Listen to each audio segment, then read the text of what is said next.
Welcome everybody to Quarter Up for Sunday, September 25th, 2011. This is episode 0. Most of you know me as GhostRobo from YouTube, but you can also call me Zach. I have 900 some videos under my belt of commentated gameplay and commentated walkthroughs, and I've always been longing for something a little bit more long form, because when you're recording a walkthrough, or when you're doing like a 12-minute FIFA game or something like that, you have an opportunity to commentate on the game, on the action that's happening. I record Gears of War 3, something we're going to talk about a little later, and I can tell you about what's going on right then and there, and I can give you anecdotes, and I can give you some impressions on the go, but it's sort of hard to develop an overall opinion, an overall feel, and kind of give you the lowdown.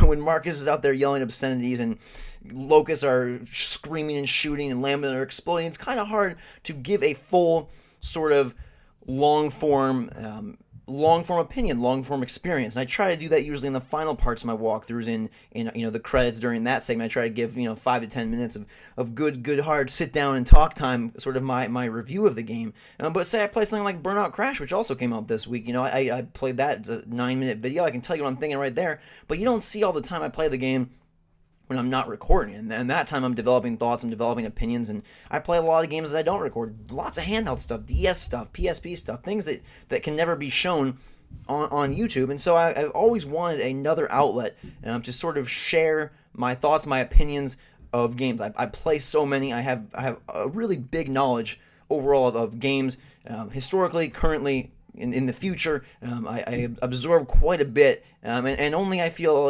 35-40% of that gets siphoned through in my YouTube video commentary. So I wanted an opportunity to kind of talk and kind of have more time with you guys, basically, in a podcast that will be on iTunes. If it's not on iTunes yet, that link will be coming soon. It's in the moment of churning it all, eating it all up. Apple is digesting it and ready to poop out the finalized RSS feed for all of you. But the way this is going to work is I am here by myself, and you may be like, where are your co-hosts? What are you doing? I've tried doing some podcasts with a couple other YouTubers, and what basically it boils down to for me, what makes it difficult for me, is that a lot of YouTubers only play like a couple games. Like they'll only play Call of Duty, and that'll be it. And so you go to try to talk to them about Batman Arkham City, and they don't know, or they're only focused on their walkthrough game, which is great. Like, I respect that and totally think that's awesome. They're playing, Dead Space 2, and that's all they're playing. And so you're trying to talk about something else that came out that week, the downloadable from PSN, and they don't have anything to say. And, sometimes I get myself in trouble by taking on too many walkthroughs on YouTube, but it also is just a representation of how much I play and how much I love games. Like, I love all kinds of games. Like, I'll sit down and I'll play Persona, I'll sit down and I'll play Madden, and it doesn't matter. Like, to me, I can enjoy those simultaneously. They're separate, sure, but I can enjoy them equally, and that's kind of something I think is rare on YouTube these days. You got a lot of people playing very genre-focused games. Their channels are very defined by a game or a certain set of games. They play Minecraft, they play Terraria, they play Call of Duty, they play Battlefield. That's not how I like to run my channel, and so I was trying to create a podcast where I could have more people on, and that still could happen in the future. Right now, though, I just feel confident and comfortable with myself, because even if I get some people on here, it gets annoying when you have one-sided conversations for a while, and that's something I kind of wanted to stay away from. So what this is going to be is me telling you about all the games I played this week. It's going to be me telling you which ones I liked, which ones I didn't, what I would recommend for you, different things that I might have seen on the internet and checked out that you don't even know about, downloadable games, indie games, things like that. It's going to be me talking about what I'm looking forward to in the week ahead, what I've got planned for the week ahead if you're one of my YouTube followers, and also just some side notes and things about me and about things I do, movies and books that you're not going to get on YouTube. I don't do chapter book walkthroughs, I don't do movie reviews, and on YouTube, and so it's another chance for me to kind of discuss some of the things and some of my hobbies and passions that I don't have an outlet for with the video format. It's also a way that you can kind of take a longer form video, the commentary on the go with you. I've had a lot of people say, why don't you make 30-minute episodes of Dead Island, or why don't you make a 60-minute Minecraft? Well, basically you're getting 60 minutes of good GhostRobo action if you're from YouTube.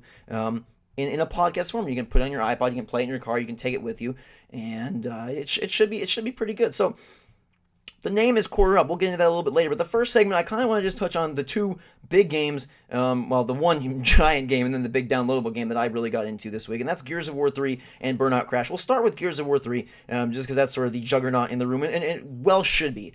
Historically with Gears, I enjoyed Gears 1. I like Gears 2 a lot more. In comparison to some of the other games that I really love, the Halo series, Batman Arkham Asylum, things like that. Obviously, Batman is a third-person game with no shooting, but Gears of War 2 sort of fell in kind of maybe I'd say a second tier for me. I didn't like the modes, I didn't like the feel, I had no enjoyment from that portion of the game, and therefore the replayability became really condensed. Once you get Horde down, once you know what you're doing in Horde, at least Horde 1.0 from Gears of War 2, it's a pretty easy system to figure out. Then Gears of War 3 comes along, massively delayed, right? It's supposed to come out in the first quarter of this year, or second quarter, whatever, the very beginning of the year. It gets pushed back 6 months, and that 6 month time, may have been the defining factor of what makes this game fantastic versus making it just another great Gears of War game. And I really do feel it's fantastic. I'm majority of the way through the campaign. I've played a ton of Horde, a ton of Beast, and even some multiplayer, and I find myself having more enjoyment with the multiplayer now than I ever have before in the series. I think that the shooting, and I think that the overall feel of the mechanical, if we're just going to break it down and talk about what the controller does to your mind, that part is fantastic. They really have that nailed down 100%. And if I think about the shooters I played this year, from Crysis 2, from Dead Space 2, from Resistance 3, from Bulletstorm, from, this game, Gears of War 3, the ones that really stand out the most are the ones that have the very punctual weapon experience. And I mean by that, like, they really, really to the point, really direct, and they really feel like they pack a punch. Bulletstorm, really fun game with a lot of different weapons and things. I felt like they were more gimmicky than packing a punch. Crysis 2, great game. Like, I really enjoyed Crysis 2, but the guns, I don't know, something about them just seemed has been done before, like, of the past, and something that really didn't excite me or bring me like, man, I want to go get that weapon. It's sort of like, okay, here's assault rifle number 40, and it has a little bit of an augmentation or a nano mod or whatnot. Cool.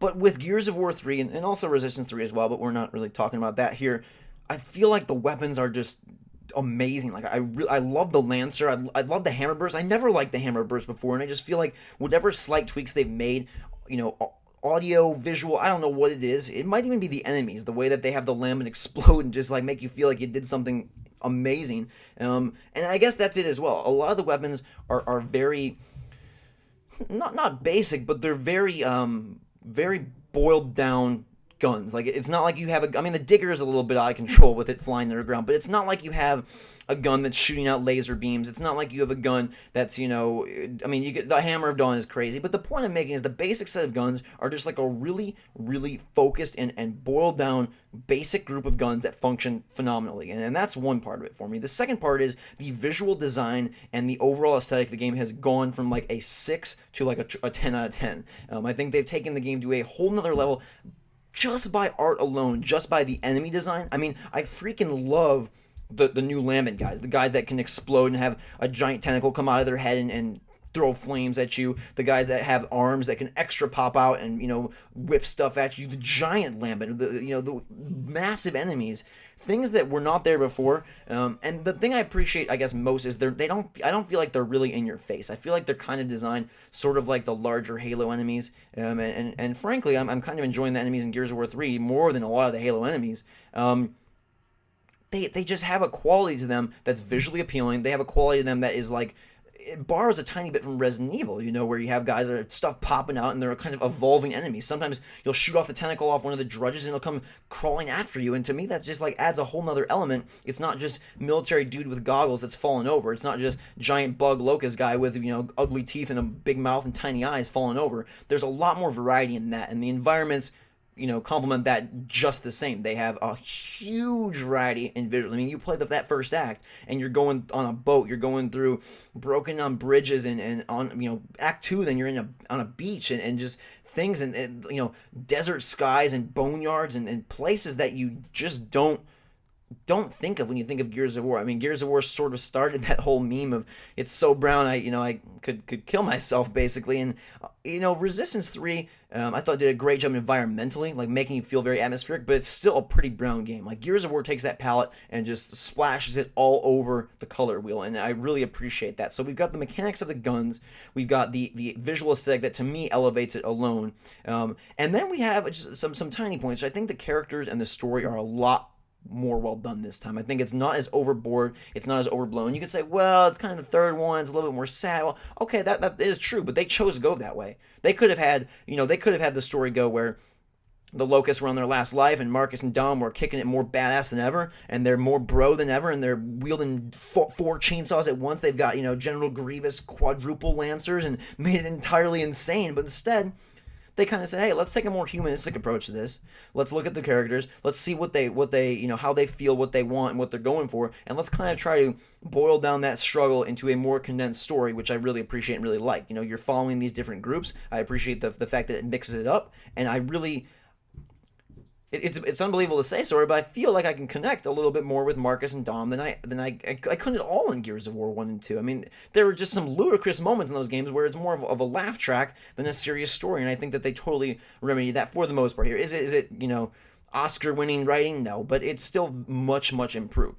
The last piece of the puzzle to me of Gears of War 3 that really defines its jump from the second game is the suite of multiplayer modes. Like I mentioned before, competitive multiplayer, online multiplayer was not something I enjoyed at all from Gears of War 1 or 2. Gears of War 3 adds the Beast mode and upgrades Horde mode. And we'll touch on Beast first. And that mode, I think it is the most outwardly fun mode in the game. I mentioned this in my Beast mode video, that if you're going to have a friend over and they don't know what Gears of War 3 is or they haven't played, I would hop into Beast mode and say, let's be some crazy monsters and go wreck some guys, because it's an incredible experience. You go from the tiny tickers and those that just general drone locusts to the Serapede guys all the way up to berserkers. That's like a huge evolution from tiny to huge, and that's one thing that I like. Just like that progression, like you're building on something. As you get kills, you're not only racking up points, but you're building towards these bigger and bigger creatures that you can be. But it's also just the sheer fun of like ripping through guys. As the cogs, you're a lot of times sitting behind cover and pounding bullets, and it feels like it's less bullets this time. Maybe than before, but you're for the most part, just pounding bullet after bullet into guys. And sometimes when you're these logos, you can go and you're that little corpser, and you can just boom, take it out in one hit. You dig your claws through one of the stranded guys, and they're just down. And in that mode, you have a minute, and so it's really intense. Like I first booted it up, and I was like, you have a minute to kill guys? That's it? That's the round? And it seemed like, okay, is this either not very well thought out, or did they just not? Is it impossibly hard? And you start, and I played by myself initially, and I was like, I can't get anywhere. I'd spend 30 seconds just running to the other team, and then you get a kill, and it adds time, so you get 6 seconds back or 4 seconds back, and I'm like, dude, it took me 30 seconds to get here. I'm just done.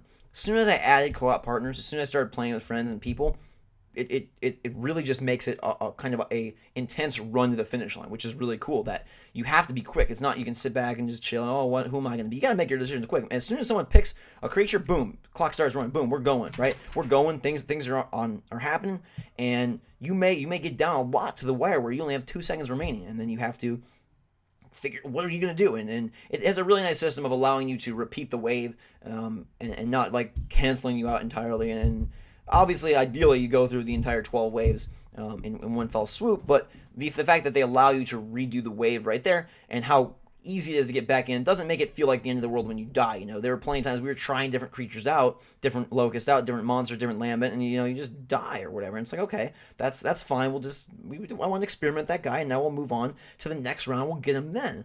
If I had any criticism of Beast, I wish it was longer than 12 waves. In about 45 minutes, we got to wave 12. Wave 12 is hard. I won't spoil what it is. It's different. They mix it up slightly. But it almost feels like a cheap hard. And it's still pretty short. 12 waves is short in comparison to the 50 waves of Horde 2.0, where they've really upped the game as well, in terms of, you have these fortifications that you can place now. If you haven't seen anything of Horde 2.0, basically it's Horde 1.0, except now there's strategy, because instead of just finding the secret corner to hole up where you can have the best angles, you can build spike strips, you can build decoys, you can build turrets, manable turrets and sentry guns that take things out themselves. You can buy weapons, you can buy ammo, and there's these command posts that allow you to open an area to improvement. And what I mean by that is the map is clear at the beginning, and you have to open one of these command posts, buy it with money. Your money is tied to your score, so if you score 500 points, you get $500.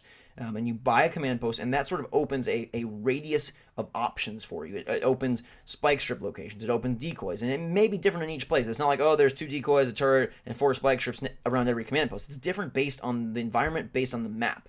And the maps all seem really well designed and well laid out, and you're exposed from a lot of angles no matter what command post you choose. It's not like one is in the back corner of a building, and so you just chill out there and spike strip your way in. You're still totally exposed.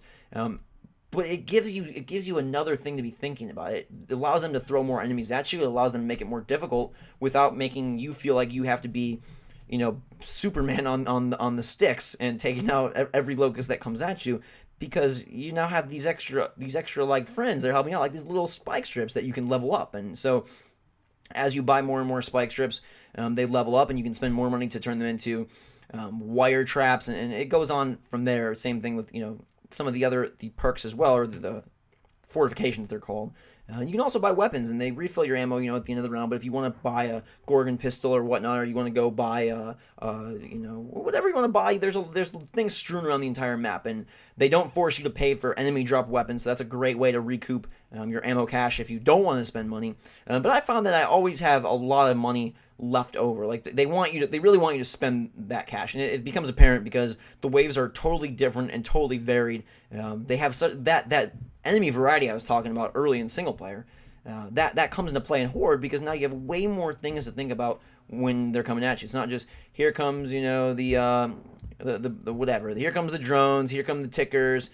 Here comes the boomers. I'm blanking on the boomers. Boomers. Now you might have a Drudge come at you. There's boss waves where you have Brumax come at you. Like, what is going on? We played our first boss wave. In the Road to 50 series. This episode may not even be up yet, but in one of the Road to 50 episodes, we faced two Brumax in wave 10. I was like, what the heck? That should be wave 50. In wave 10, we got two Brumax coming in. They're huge, right? They take up the entire map. They're firing rockets and machine guns like crazy, and it's just super intense. Way better and way more involved, I think, than Horde 1.0 and Gears 2. And we were talking in one of those videos about those different kinds of co-op modes: Firefight from Halo, Zombies from Call of Duty, Horde from Gears of War. And what I really liked about Horde, is that it feels like there's coordination and a sort of randomness to it as well. Like, you're coordinating based on the chaos that's ensuing, right? Here comes two Brumax. Oh my god, what are we gonna do, right? This round, there's these bonuses that you can get. Like this round, chainsaw 7 dudes and you'll get a big score and therefore money bonus. Zombies is super fun, but the problem with zombies is, say you get to wave 30, like, I don't want to play wave 1 through 29 then again for a long time. And Gears of War 3 allows you to jump to wave 10, 20, whatever you want in Horde. Obviously, it's more rewarding, I think, to start from the beginning. But if you just want to get right into the action and play with some new people that haven't maybe played that map or haven't played that mode, boom, you can jump into whatever wave you want. And that's really cool. But it encourages a different take on every round you play. Zombies, you get in a very set pattern, especially if you play with a group, especially if you're doing well, you know where to go, you know what to do. It's just basically following a checklist and then waiting to get to a deeper wave to challenge yourself. And I don't like that. I don't like the fact that I have to have this huge build-up.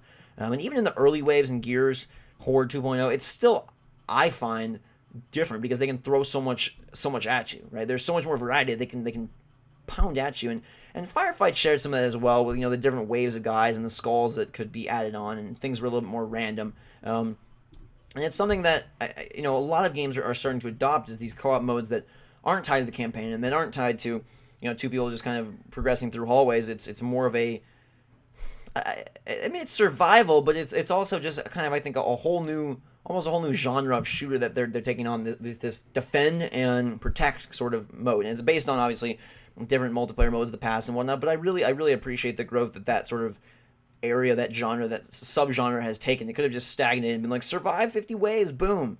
But that gets really boring after a while. I'm hoping that Modern Warfare 3's mode can do some good work. I haven't seen a lot of it. I don't really know. I'm very hopeful.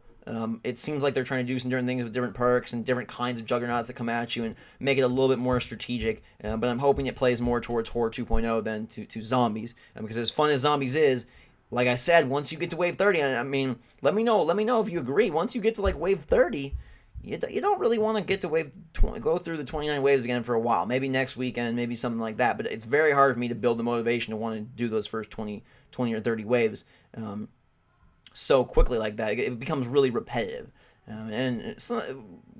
Repetitive games are fun in the sense of that you can get in and get out real quick. But when it's a time commitment like Zombies, like, it's a time commitment from wave 1 to 29, I don't know, I have a real hard time with that. If it's 2 or 3 minutes, if it's like, okay, you just got to jump in and and deal with what you're going to deal with, and then boom, you can jump to whatever wave you want, or it's just a short thing. Repetitive is okay, and Burnout Crash is a lot like that. Burnout Crash for Xbox Live Arcade and PlayStation Network, it's $10. It's from Criterion, and they basically tried to take the Crash mode, which is a lot of people's favorites from Burnout, and put it in a downloadable form, but it's top down, right? So they've changed the mindset now. It's no longer driving as you know it. It's top down driving. It feels a lot more gamey. It feels a lot more cartoony. They've called it like pinball with cars, and I would kind of agree. It feels a lot more like that, like an arcade game.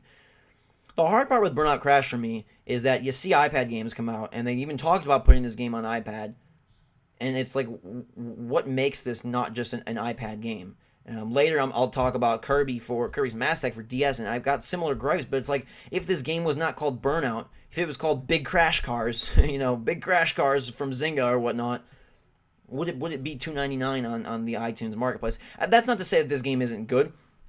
It's just weird how that mobile game mindset is infecting every area of gaming. And I don't know that it's a good thing. I don't know that it's great that we always, in the back of our minds, are thinking, man, I played something similar like this for 99 cents. That's nothing against the 99-cent game. That's not to say those games aren't good.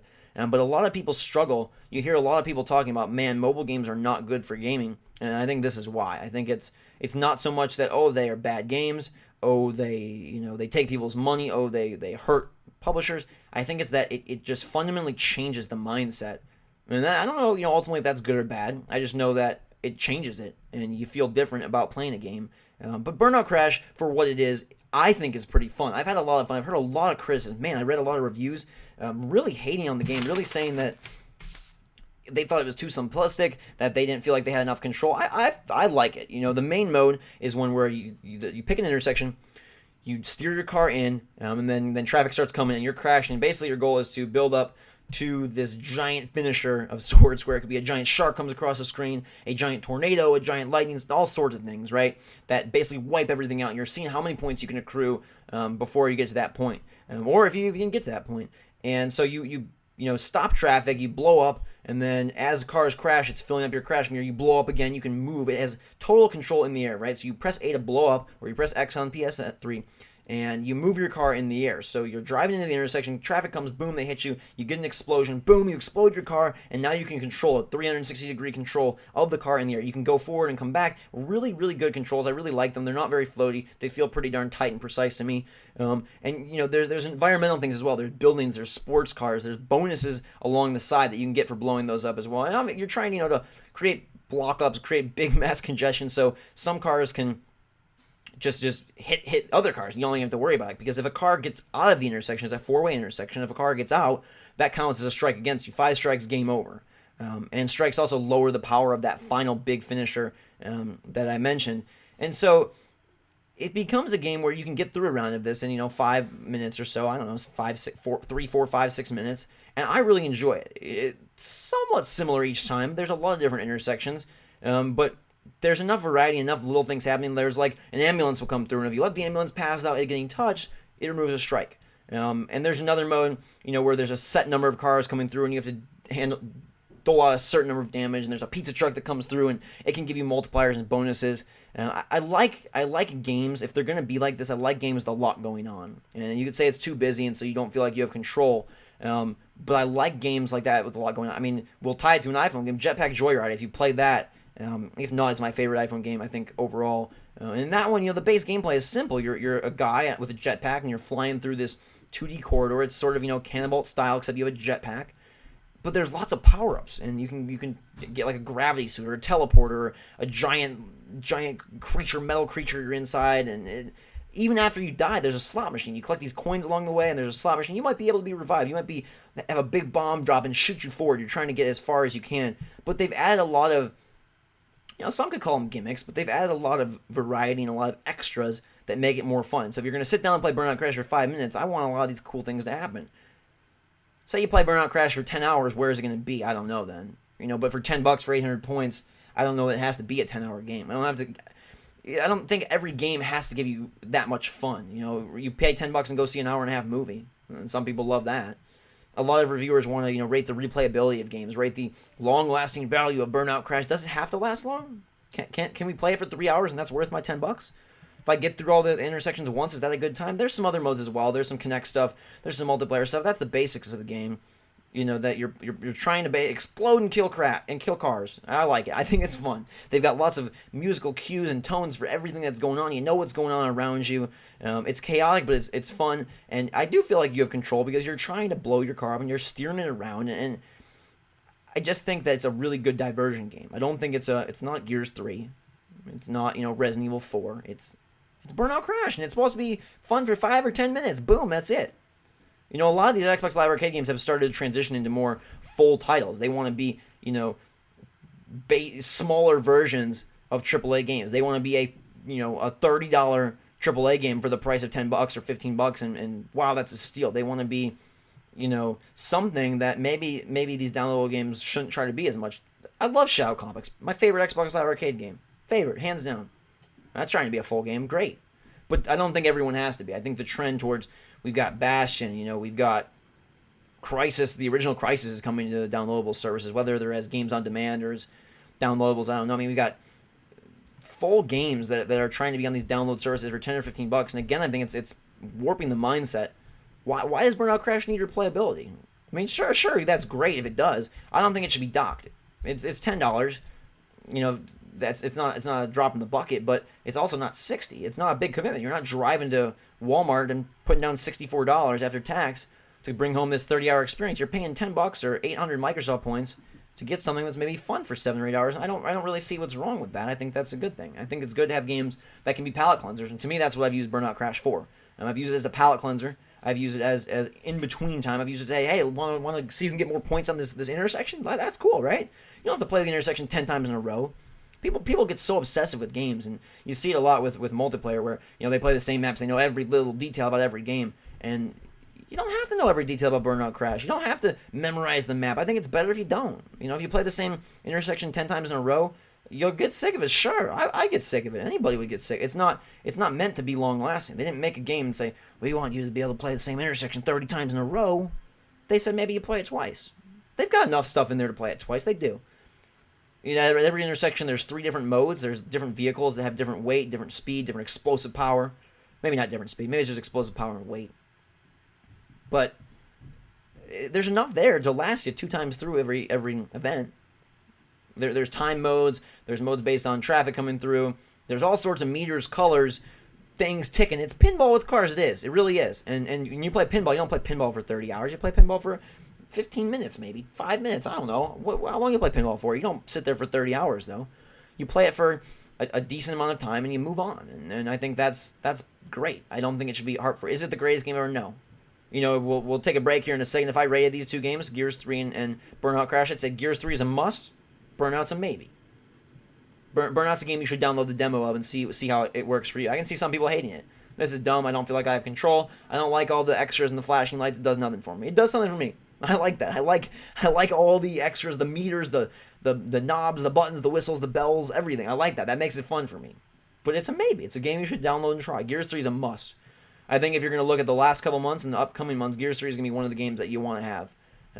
If it was just campaign, I'd say rent it. But Horde 2.0, Beast Mode, multiplayer even feels better to me. Those make it a must. We're going to take a quick break here. When we come back on the other side, we'll be talking some of the smaller games that were released this week. That's Kirby's Mass Attack for DS. That's original DS, not 3DS, mind you. Resident Evil 4 for the download services.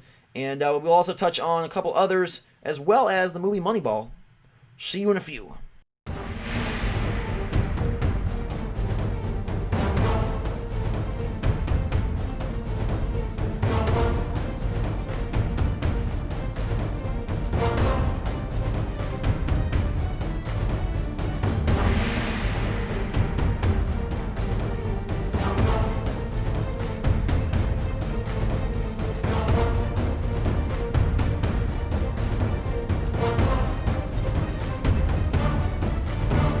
Alright, and we are back with Quarter Up, and a lot of you are probably wondering, what is this name? Why is it not called something with GhostRobo? And I can tell you right away why that is, instead of waiting for like an episode 10 special where we reveal the origins of the name. Let's just get it straight out in the open right now. Quarter Up, okay? 3 years ago I started a website. It was called quartershock.com. I wanted to do reviews. I wanted to do written reviews of games. I sent out stuff to all sorts of places. I almost had a job at 1UP, writing for 1UP as a freelancer. It fell through for one reason or another. But I was trying to write written reviews, and I came up with this website, quartershock.com. This is what led me to YouTube. Okay, this is what transitioned into YouTube. I was writing written reviews. I was playing games and buying certain games and renting certain games for the purpose of reviewing them. Right? Okay, so I wasn't getting paid for it. I was playing my own games I liked, but there were games I played and I wanted to write reviews of.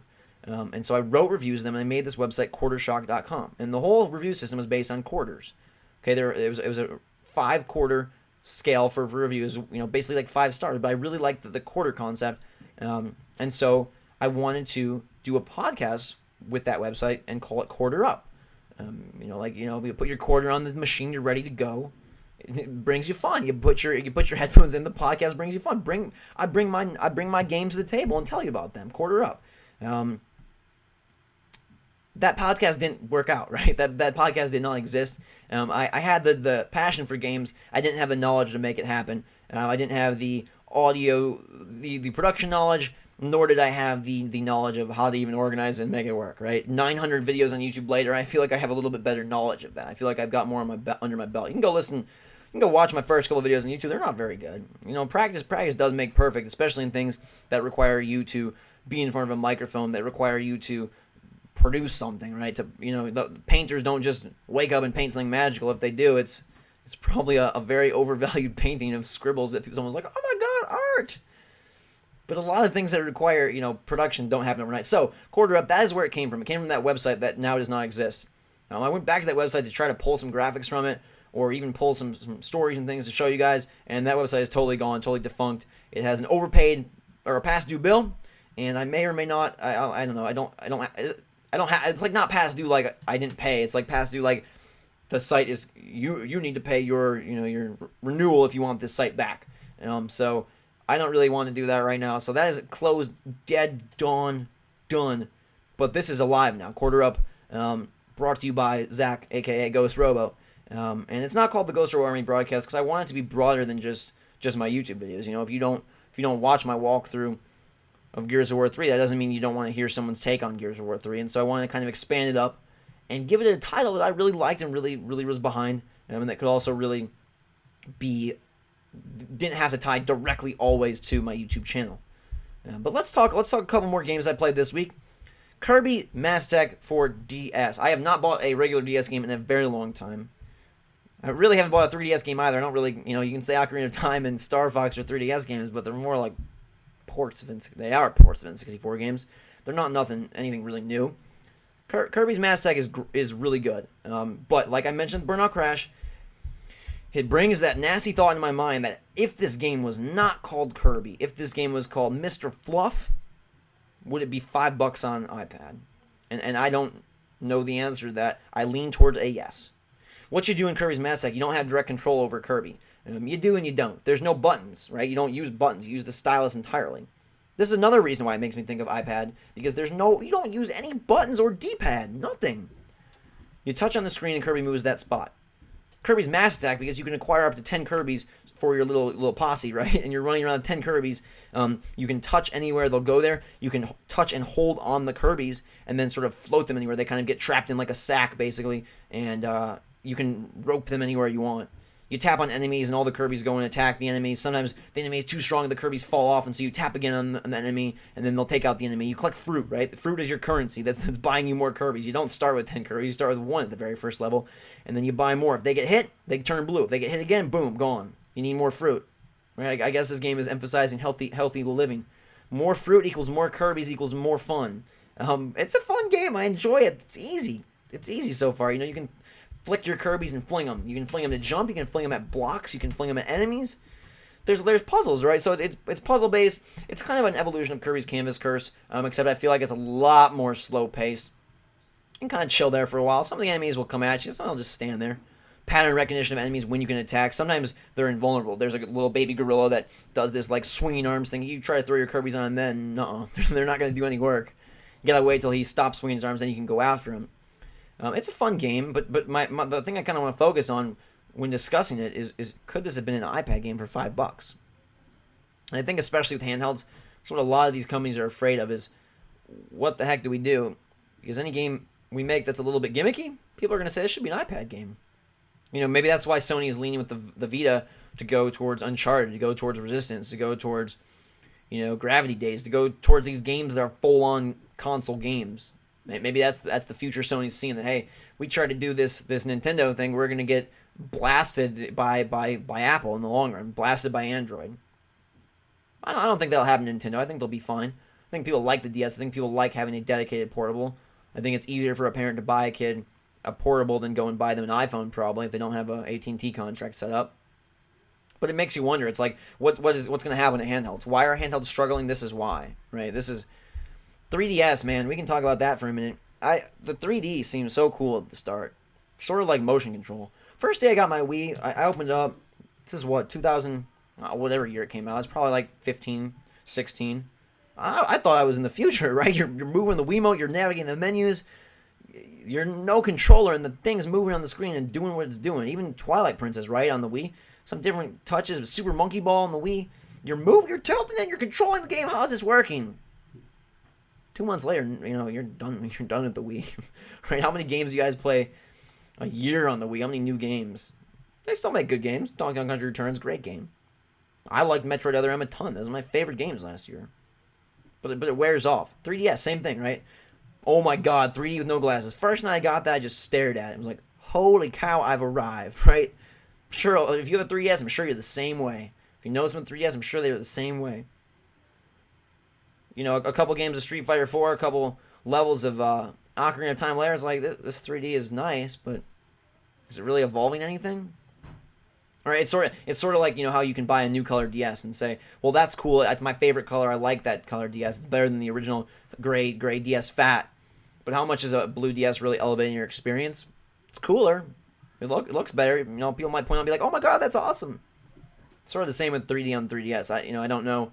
I don't really know where that takes gaming. Supposedly Mario Land, Super Mario 3D Land, coming out at the end of this year, uses it better. There's talks of a Zelda game that really uses 3D. We'll see. I just don't, because of the concern over 3D, because of the fact that not everyone can see the 3D the same way, it cannot be relied on in the same way that a button can be relied on, and therefore it can never be fully implemented as an A button can fully be implemented.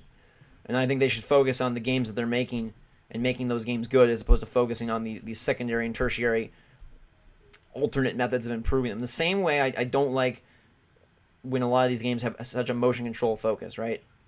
If it's just a side thing and it makes people happy and makes them some money, great, right? Okay, whatever. If it's going to totally fundamentally change the game, or that's what that's why I'm buying the product, is because I don't really like that. Fruit Ninja Connect is my favorite Connect game. It's like you play it for 2 minutes and you're done. The Connect games I got on launch day, I'll tell you, Connect Sports I got, Dance Central, and Sonic Free Riders. I've played Sonic Free Riders. I've never played Sonic Free Riders after that first day. Connect Sports a couple times. Dance Central more. But those are 5-minute experiences. If I want to play a real game, I'm not going to these things. And I understand that there's a distinction there. I understand there's a difference between 3D and motion games. But if you're trying to sell me a 3DS, I don't think that's the same as trying to sell me a Kinect. When you're trying to sell me a Kinect, I already have an Xbox, right? I already have my Xbox that's playing those games. And you cannot say that ports of N64 titles are supposed to be the equivalent of that Xbox to my 3DS system.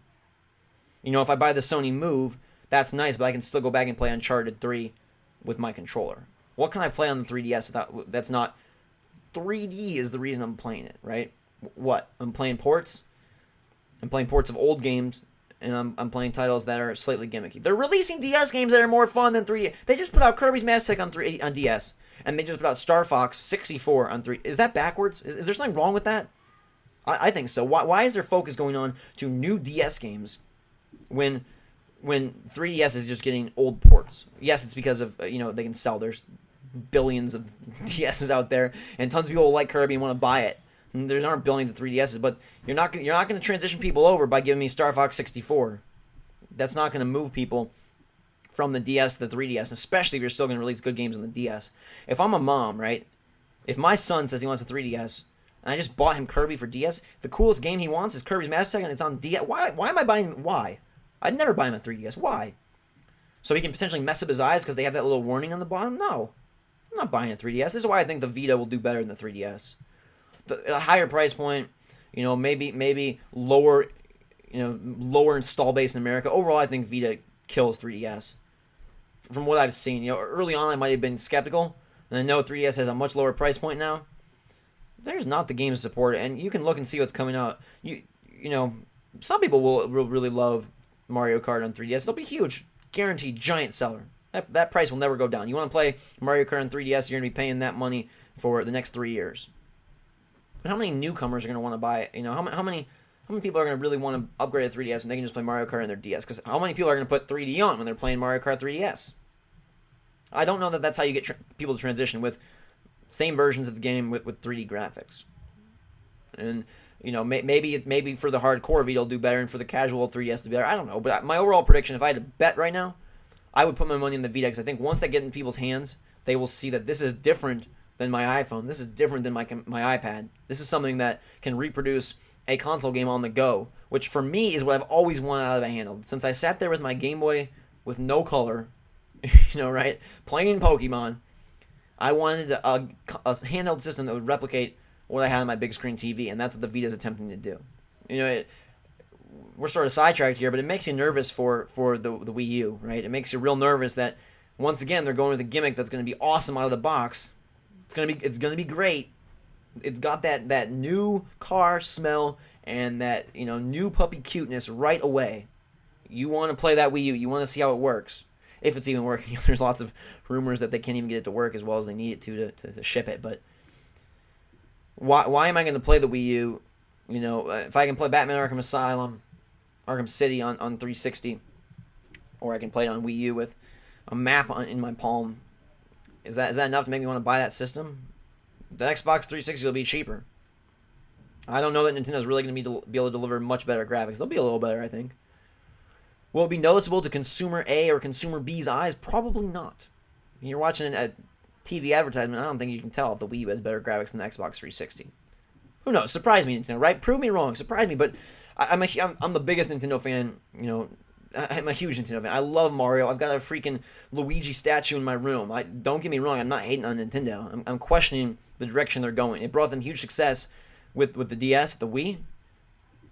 I think people might have figured it out though. I think that effect might be wearing off. I think that might be what you're seeing with lower 3DS sales. Real interesting come December in Japan. Vita will do great in Japan. Real interesting come next year when Vita's released here in America. How that does. A couple other games I want to quickly touch on. Real quick here, Renegade Ops. I tried the demo of that. I think that's pretty cool. It's car combat made by the Just Cause guys. I think it's really fun. If I had to go between Renegade Ops or Burnout Crash, Renegade Ops has good co-op and some character progression. You're probably getting more for your money. I think I had more fun with Burnout Crash though. If we're gonna compare those straight up, the last game I'll touch on is Resident Evil 4, which I somehow had never played. How? I don't know. I don't know. How did I never play that game? I have no idea. I fully beat Resident Evil 5. But somehow I missed out on Resident Evil 4. I had a GameCube. I don't know how I missed it.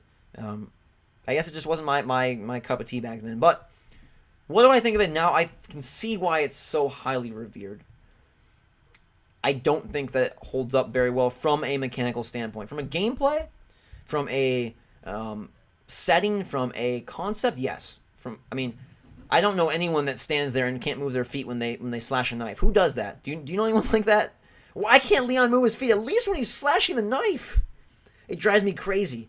I find myself, if you weren't trained, if you weren't, for the last 10 years or the last 6 years or whatever, since 7 years, I don't know, since Resident Evil 4 came out, if you weren't just over and over again playing twin stick, move and shoot games, maybe it wouldn't be a problem. But I go in that aim mode and I'm trying to move my guy and end up looking at the sky every time, and it's even worse than knife because I feel like, man, okay, I can understand that he can't move and shoot, but can he swing his arm and move? Like, what? Why can't he do that? That being said, I am having fun with it. I do enjoy it. It's not as graphically wowing as Resident Evil 5 or as a current third-person shooter, Gears of War 3. I can see where the tension comes from. I think they build that a little bit better early on than Resident Evil 5. If just really quickly to touch on comparison, just right off the bat for the first 2 hours of it, Resident Evil 5, hour and a half, whatever. Resident Evil 5 feels more like a cinematic game that's trying to be a AAA game, and not to say that it is or isn't. Resident Evil 4 feels like it's trying to be a zombie game, trying to be a survival horror game. It's not trying to mesh with other things. It's really trying to put you in the corner and have that chainsaw guy run at you and have you scream, right? That's what it's trying to do. Have these people that aren't really full-on zombies, but they're not really normal people, stand there and throw bombs at you and run at you and follow. It's good. It's good. $20, 1,600 points on Xbox Live. It's a Xbox Live games on demand. It's not on the games marketplace. I had some people contact me and say, "Where do you find this?" It's on the games marketplace. It's PSN, $20. If you're a PlayStation Plus member, it's only $10. So unless you're tied to the achievements, there are 1,000 achievement points on 360. Unless you're tied to that, I'd get on PlayStation. $10 if you're a PlayStation Plus member. It's a good deal. The 3 months I think is up from the free stuff from the mess up over the summer. But if you are a PlayStation Plus member, it's only $10. And for $10, if you haven't played it before, definitely grab it. Definitely, you grab it for sure. For $10, Resident Evil 4, it's solid. I guess the best thing is I just wanted to be able to see why people liked it. That's what I wanted to see. I wanted to see why was it such a big success. Why was it so well received? And I guess that's something that Moneyball was for me as well. I saw Moneyball last night, big new movie of the week. It had like an 89 Metacritic. I was like, dang. I don't value Metacritic entirely. There's plenty of movies and games I disagree on with Metacritic, but it's a good barrier. Like, if you don't know anything about a movie, or you're just looking and you see an 89, you're like, whoa, movies don't get 89s on Metacritic very often. So I checked it out. It's Brad Pitt. It's Jonah Hill. It's a baseball movie. It's about Billy Beane, the Oakland A's manager who employed a computer system to basically figure out a way to try to milk the most out of his low-budget team, right? He had the Yankees were $100+ million. He only had $38 million or whatnot to spend on his team. And how could he do that? He couldn't. So instead of competing, he differentiated, right? He went and came up with a variation of the system that was totally unlike. So now instead of playing on the same playing field as somebody, he's playing on a totally different playing field. His bars are different now. And I think that ties to gaming, which to me was interesting, that you see a lot of games from smaller developers, smaller publishers trying to match Gears of War 3, trying to match Assassin's Creed Revelations, trying to match Batman Arkham City. And they can't. If you're playing that game and one company has 500 people and $80 million to spend, and you have 20 people and $800,000 to spend, you're not going to. So you play a different game. That's where you go downloadable. And that's where you don't try to make it a full game downloadable. You try to make it something maybe for fun for 3 hours. Back to Moneyball. He goes and his system ends up working. It's a great movie. I really loved it. If you know the story of Billy Beane, manager or GM of the Oakland A's, you know what happens. But it's a great story. They do a really good job of deeply focusing on the characters. There's lots of awkward moments of silence. There'll be a scene where a guy hits a home run and it'll just cut the sound when he's running the bases. I went with my brother. He thought it was, it bothered him. He didn't like. He was like, "Why is it quiet? It seems weird." I really liked it. I thought it brought an emotional gravity to the movie that it wouldn't have had otherwise. I thought Brad Pitt did a fantastic job as Billy Beane. Some good insight to sports too, the inner workings of management in Major League Baseball. It's a great character movie as well. It reminded me of Social Network in the sense that you got this highly intelligent guy, Billy Beane, and he's doing something that is totally out of the ordinary, and that's what Social Network was, right? Highly intelligent Mark Zuckerberg doing something totally out of the ordinary, both based on true stories. Who knows how much crap is in there that really didn't happen? I don't know, but they both do a fantastic job of examining characters and really getting into their mind. Like, you can really feel what the guy is going through, and I don't mean like, oh my god, he's sad and it's sad and I cried, threw my popcorn at the lady on the left. No, I mean, like, you really get a feel for what's going on. If you watch a movie, I mean, there's movies, sure, where you don't care about the characters, like action and whatever, great, cool. You're going to see it for the hot chick on the poster. That's great. But some movies, deeply examine and really work through a character, and Moneyball did that. I recommend it to anybody. I don't think you have to be a sports fan to enjoy it. I thought Jonah Hill did a great job in the role he played. He's sort of the young assistant to Billy Beane. He's kind of the genius mastermind behind the whole system. Starts out shy, gains confidence along the way. It's good. It's a good story. It's a good movie. Ends really weird. Ends real. The last 5 seconds of the movie are really weird. It's in the credits. It's weird. Talking to my brother about it, and we were like, what the heck was that about? And neither of us could really figure it out. If you've seen the end of the movie, shoot me a message on YouTube. Let me know what you made of it. You should know what I'm talking about. It's the song at the end. What the heck? What was that about? I don't know, but it's one of my favorite movies in a long time. I don't think there has been a lot out that's been great lately. Some good stuff. But not great. Previews were weird, long for the movie. Weird and long. Immortals from 300 people That looks okay, actually. It looked better than I thought. I saw, you see the title card, Immortals, and you see from the makers of 300, and you're like, oh, this is gonna be a gore show. It actually looked okay. What else is there? Girl with the Dragon Tattoo, that longest trailer ever. Most intricate trailer I've seen. Weird. Probably be a great movie. I'm trying to think. What other previews were there?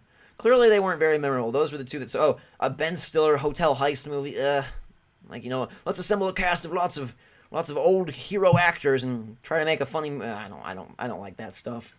It'll probably do okay. Maybe it'll be fun for a couple laughs. Eddie Murphy bails him out of jail.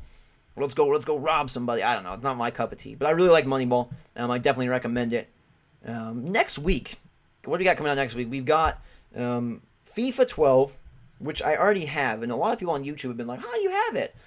EA Season Ticket is a $25 ticket that you can buy that gives you early access to every EA Sports mainline game. So Madden, NHL, FIFA, Tiger Woods, I think FIFA Street, when that comes out, is going to be part of the program as well. I might be missing one here. There's no NBA game, so that's not one of them. But it gives you 3 or 4 day early access to the full game, minus like a couple key features. So like FIFA doesn't have Ultimate Team, Madden didn't have Ultimate Team. So it's not the full game. It deletes itself on launch morning. So it's there, and then it's gone. Boop, you can't ever play it. But all your progress carries over, your records, your achievements, all that carries over.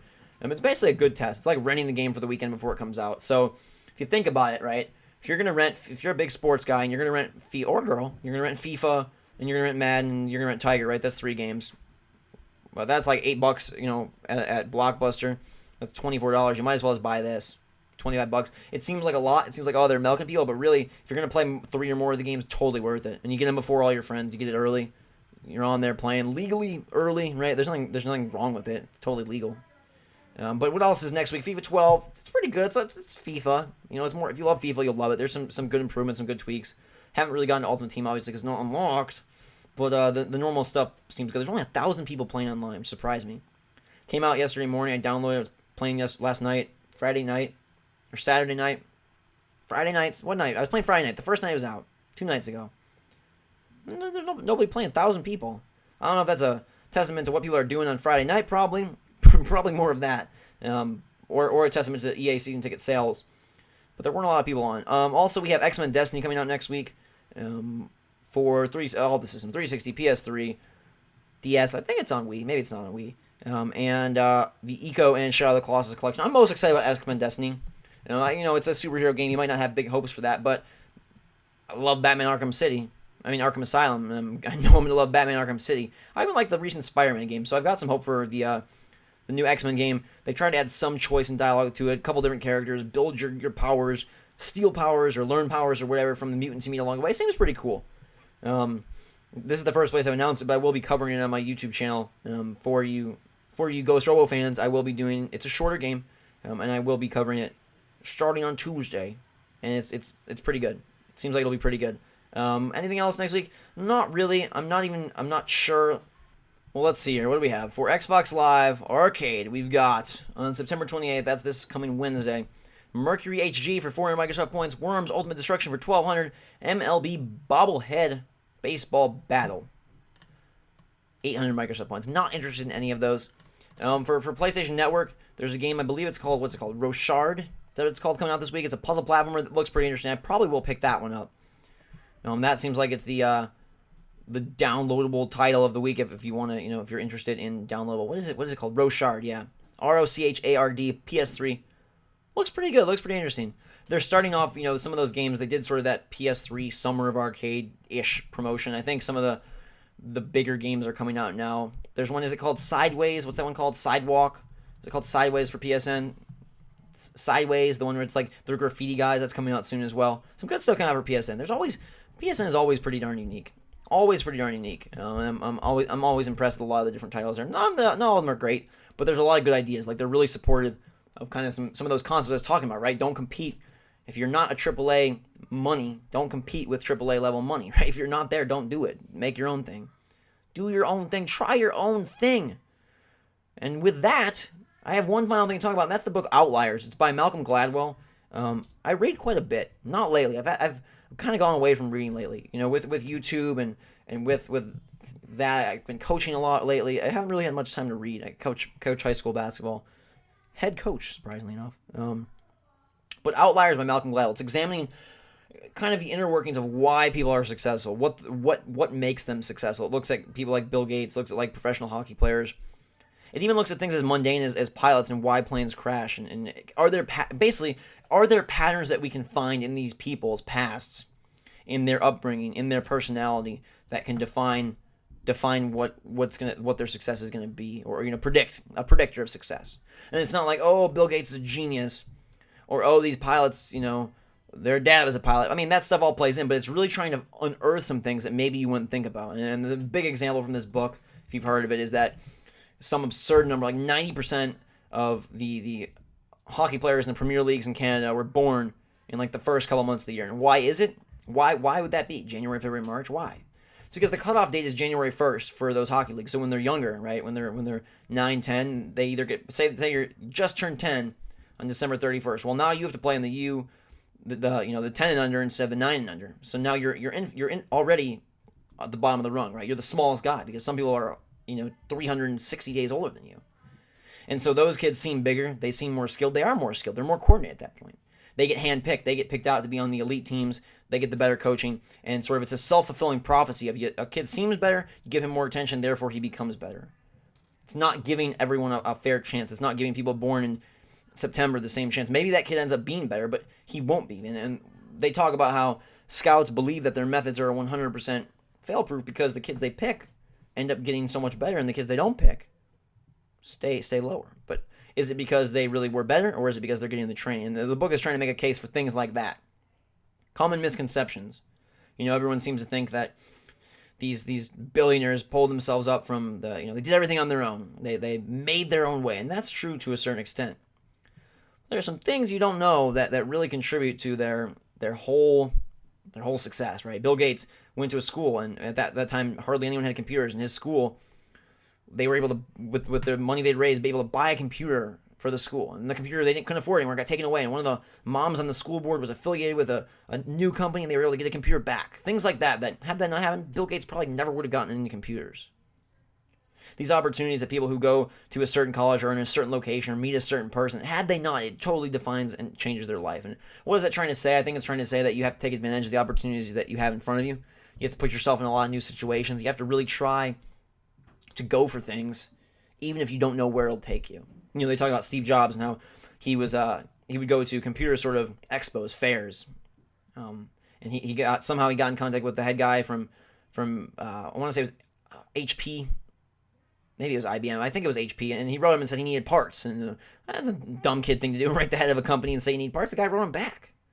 Right? It's these experiences and things like that, these connections with people, these little things along the way that define a person's success. And they look at timing as well, right? People born, right when computers were big. If you were born 3 years earlier, you got a great job. You were into computers, you got a great job. But you were 3 years early, which means you were already out of college into your job when the personal computer boom happened. You didn't have time to go experiment. You had a family to protect, family to take care of, things to do, bills to pay. If you were too young, if you were born a couple of years later, you're only in fourth grade when the personal computer thing. No one's gonna hire you. But say you were born in one of those perfect years when you're an 11th grader when the personal computers boom, or you're a freshman in college. Now you have all the opportunity in the world to make something out of it. They looked at Microsoft executives. They looked at a lot of Silicon Valley executives, and they're all around the same age. And it's like, why is that? Coincidence or not? Outliers by Malcolm Gladwell is trying to make the case that it's not coincidence. That there's things that you can look at of people's past, of their upbringing, of their location, that help you to determine how that person became successful. They look at airplane pilots, and they realize that the main reason that planes crash has nothing to do with skill of the pilot, has nothing to do with anything like that. It has to do with communication between the pilots. What does that have to deal with success? It's talking about building communication skills, building relationship, things along those lines that maybe people undervalue. It talks about upbringing, how your parents raised you, how much of an effect that has. Even your location, where you were born. You might have moved, but your heritage can affect you and affect your brain in ways that you don't even know. There's some really interesting things in that book. I would highly recommend it if you're into something that's a little bit more. There's no zombies, there's no blood and murder and mystery, but it's a real in-depth good look at some things that you might be aware of or might not be, and for the most part I wasn't aware of them. And just open your eyes. It's an opportunity to think a different way. It doesn't mean it's true, doesn't mean it's 100% foolproof and defines success. It's just a really interesting way to look at something, and a really interesting sort of example of how some people maybe, it was maybe they really were super smart. And they talk about thresholds. Like Bill Gates had to have a certain intelligence threshold to get to where he got, right? He couldn't have been some, 80 IQ dude who just happened to go to school with a computer and still make it. There's thresholds, like certain things you have to have or get. But once you get there, boom, it's an open field, right? They compared these people who, this is an old study talking about where they took all these people that were supposedly the smartest people in the country, right? And they tried to find, would they be the most successful? And it ended up being no. That once you had a certain level of intelligence, that was all you needed. And from there, it was hard work and dedication and opportunities that you had or were presented to you or that you took advantage of. You can't predict everything. You can't define that you're going to have this opportunity. You're going to live in this location or be born in this year. But I think one of the points it's trying to make is if you do have an opportunity, if someone presents you with something, if you see any good in it, you should grab it. You should take advantage because you don't know where it's going to lead. You don't know what the end game of that is. All right, Steve Jobs didn't know what the end game of writing that letter was. They talk about Bill Gates sneaking out at night and going and working on this computer project. He didn't know what the end game of that was. You don't know. You have an opportunity to go have dinner or meet or go to a lecture with somebody or see a speaker. It may seem boring, but you don't know what the end game. That sparks something in your mind. That makes a connection. That does something that you never know. And so I think it's trying to advocate for take advantage of your opportunities as much as you can and do what you can with that. That is my book of the week. I don't know if I'll have a book every week, but I will have interesting stuff to talk about, whether it's movies, books, or weird stories. I do want to finish up by answering a question from YouTube that I get all of the time.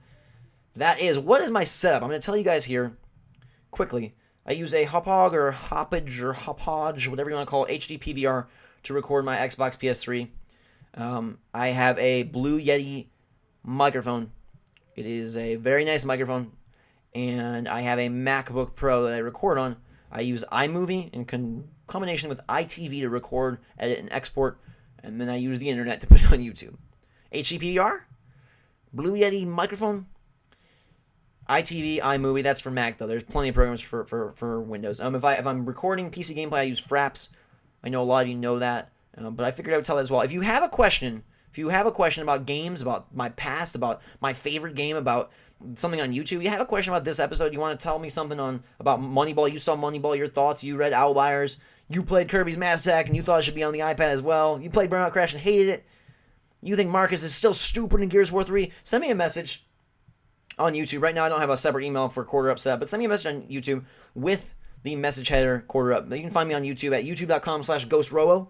You can also find me on Twitter at twitter.com/GhostRobo, and GhostRobo is all one word. I want to thank you guys very much for listening, for sticking with me for this episode 0, figuring things out, planning things out, scheming for next week for episode 1. I've got some custom placeholder art right now. The logo for the podcast and everything will probably be evolving and changing once I get something more concrete. I just want to get something up there and out there and get it going.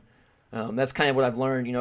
The early bird gets the worm, and not that I'm trying to get any specific worm here, but you just go for stuff. Just take advantage of the opportunity and go for it. You have an opportunity to do something, do it. It doesn't have to be 100% perfect to start. You'll figure it out. You'll work your way through, and that's what we're going to do next week. Probably going to shift this to Fridays. I think that's when I'll shift it, so you can download it on Friday, have it for the weekend, or if you want to listen to it during the week, Monday, Tuesday at school or at work or whatnot, not in class, I don't advise that, but you'll have it, for the weekend. I think Friday is a good day to put this out. I will always have some sort of announcement video on YouTube, and then it will be on iTunes. Again, I don't know when it's going to be on iTunes. That has to deal with them churning that all up, but it will be on iTunes, and I'll put the link in the YouTube video for iTunes. If you're coming from YouTube, you can find it there. If you're coming from iTunes, hello, thank you. You thought this was fun, you enjoyed it, I appreciate a review. I have 0 right now on iTunes. Once it's up, I know I'll have 0, that's inevitable.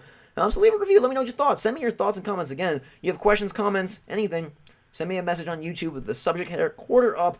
I will read them all, and I will talk to you guys next week. Thank you once again for watching. This has been Quarter Up episode 0. Hope you had fun. Hope you have a fantastic day and a fantastic week. And until next time, guys and girls, we will see you all later.